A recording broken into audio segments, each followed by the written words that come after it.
మెరిసే తెల్లని చర్మం కోసం Japanese glutathione fruits flowers extract తో చేసిన ప్రిస్మాస్ గ్లూటా రోసా సోప్.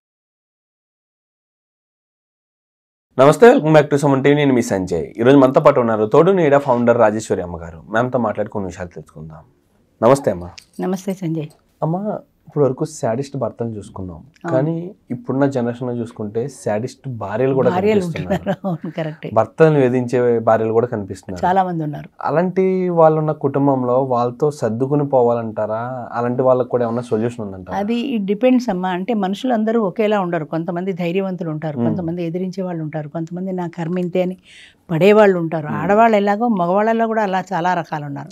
ముఖ్యంగా ఫ్యామిలీ అనగా పిల్లలు బాండింగ్ ఉంటుంది.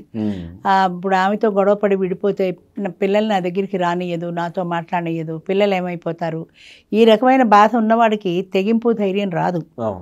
ధైర్యం చేసి నువ్వు ఏదో ఒకటి చేసుకోగలిగితేనే నీ జీవితానికి ఒక అర్థం ఉంటుంది, సొల్యూషన్ ఉంటుంది.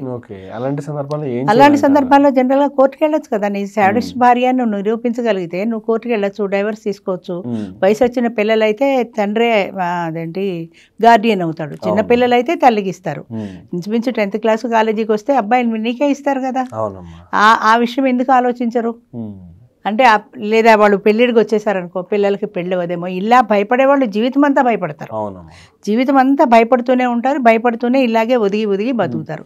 ఈ ఒదిగిపోవటం అనేది అవతల వాళ్ళకి ప్లస్ పాయింట్. నీ బలహీనతే వాళ్ళ భయం. నువ్వు బలహీన పడ్డావు అంటే అది వాళ్ళకి బలమే కదా. నువ్వేం చేస్తావో చేసుకో అంటుంది. నువ్వేం చేస్తావు ఒక్కసారి తిరగబడి చూపిస్తే కదా దానికి తెలుస్తుంది. డైవర్స్ శుభ్రంగా కోర్టులో హాయిగా డైవర్స్ తీసుకోవాలి.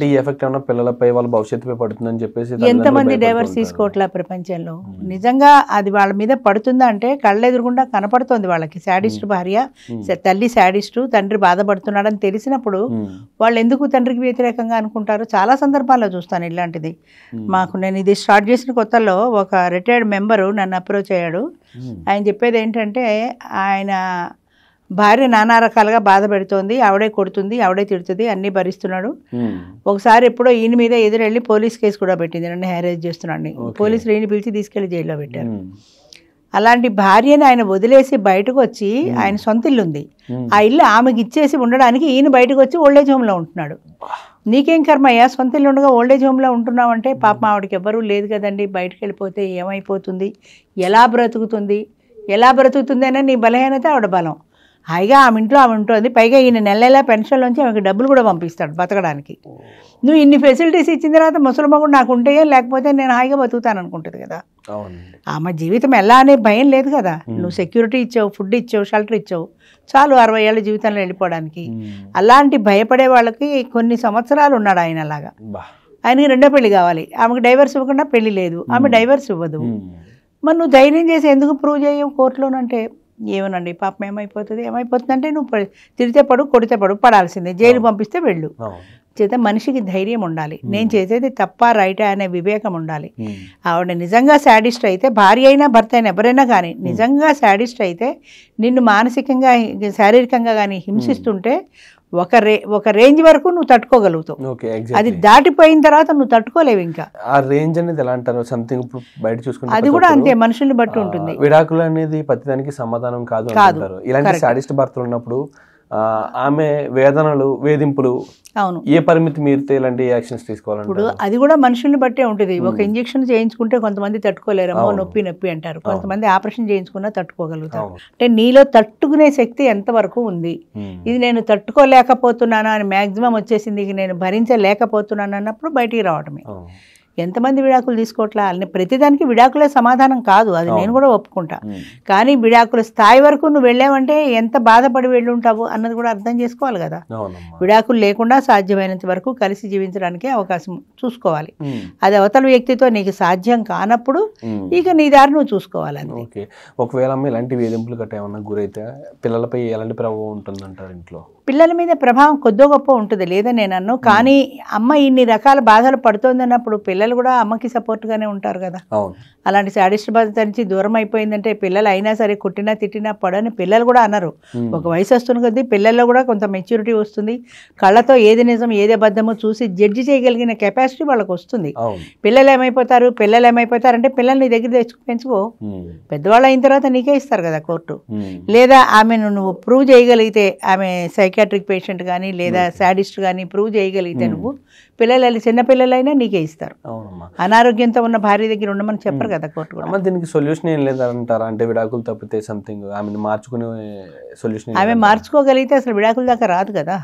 భర్త అయినా భార్య అయినా ఎవరైనా సరే మార్చుకునే స్థాయిలో ఉంటే మారుతారు మనుషులు. రెండే అంశాలండి ఇందులో, భరించగలిగితే భరించడం, భరించలేకపోతే విడిపోవటం. నువ్వు భరించగలిగిన నాళ్ళు భరించు, విడిపోమని నేను చెప్పట్లా, భరించగలిగిన నాళ్ళు భరించు. అది ఆ లిమిట్స్ క్రాస్ అయినప్పుడు, ఇక నీకు భరించే శక్తి లేనప్పుడు ఇక నువ్వు విడాకులు తీసుకుని వేరే వెళ్ళిపోవాల్సిందే, తప్పదు కదా అమ్మ. కానీ అలాంటి వాళ్ళకి మీరు ఏం చెప్తారు సమాధానం? ఇక్కడ చూసుకుంటే ఇలా వేధింపులకు గురి చేసి విడాకులు తీసుకుని భరణాలు కూడా తీసుకుంటున్నారు భర్తల దగ్గర. అసలు భర్తలు వాళ్ళతో ఎలాంటి జాగ్రత్తలు వహించాలంటారు? ఇప్పుడు భార్యకి ఒక వెసులుబాటు ఏంటంటే 2005 డొమెస్టిక్ వైలెన్స్ కేసు అని ఒకటి వచ్చింది. హింసించే భర్తలు ఉన్నారు కాబట్టి దాని నుంచి రక్షణ కోసమని డొమెస్టిక్ వైలెన్స్ కేసు పెట్టమన్నారు లేడీస్ని, నా భర్త నన్ను హింసిస్తున్నాడని. కానీ అది అవకాశంగా తీసుకొని ప్రతి వాళ్ళు ఇంత తేడా వచ్చినా సరే డొమెస్టిక్ వైలెన్స్ కేసు పెట్టేస్తారు. అవును, మగవాళ్ళు కూడా పెట్టచ్చు అమ్మాయి ఇలాంటి డొమెస్టిక్ కేసు. అది పెళ్ళాం కొట్టిందని ప్రూవ్ చేయగలగాలి కదా. అది మగవాడు వెళ్ళి చెప్పుకోలేడు అందరితో, ఆడది చెప్పుకున్నట్టు. ప్రూవ్ చేయగలిగితే వాళ్ళైనా డొమెస్టిక్ వైలెన్స్ కేసు పెట్టుకోవచ్చు. కానీ అది ఎంతవరకు అంటే నువ్వు కోర్టుకి వెళ్తే అది నిజమని ప్రూవ్ చేయగలగాలి.